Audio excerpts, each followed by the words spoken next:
快避开！大不了同归于尽。小桃姐，你没事吧？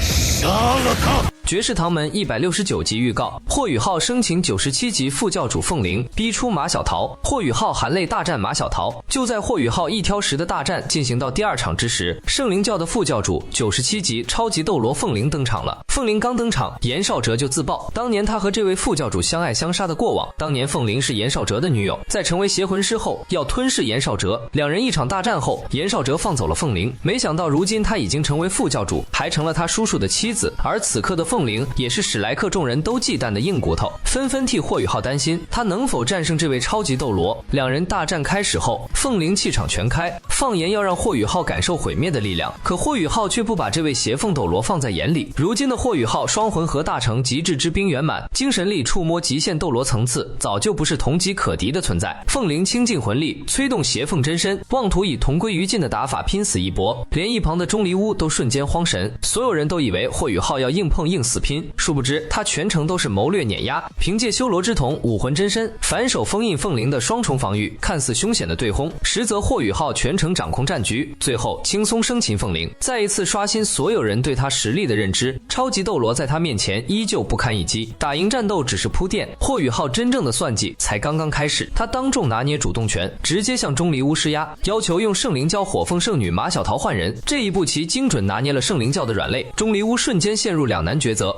一边是自己的妻子，一边是圣灵教，倾尽资源培养圣女，无论舍弃谁都是巨大损失。此刻钟离巫只能让马小桃登台对战，落入霍雨浩的全盘算计。而接下来的第3战也是整场赌局最虐心的一战，万众期待的火凤圣女马小桃登场。如今的马小桃已经彻底失去神智，双眼猩红如血，毫无半分人性，彻底沦为圣灵教的杀戮机器。如今的她眼里只剩下无尽杀意，连霍雨浩都彻底不记得了。这一战是霍雨浩最憋屈最心疼的一战，面对被邪力彻底侵蚀的姐姐，霍雨浩心中只有一个执念，绝对不能伤到马小桃。哪怕对方不顾一切疯狂猛攻，哪怕极致之火层层压制自己的极致之冰，他依旧只守不攻，步步退让。钟离巫在怂恿马小桃斩杀霍雨浩，可只有霍雨浩自己清楚，眼前的敌人是他想要拼命救赎的亲人，他甘愿硬抗所有伤害，也绝不出手反击。可马小桃已然彻底失控，最终催动第9魂技凤凰涅槃，爆发出接近极限斗罗的焚天火焰，硬生生吞噬霍雨浩的身形。极致烈火灼烧之下，霍雨浩的冰级战神甲布满伤痕，自身身受重创，魂力大幅消耗。即便如此，他依旧未曾出手。最终马小桃魂力耗尽，霍雨浩以空间之力带走昏迷脱力的马小桃，拿下第3场胜利。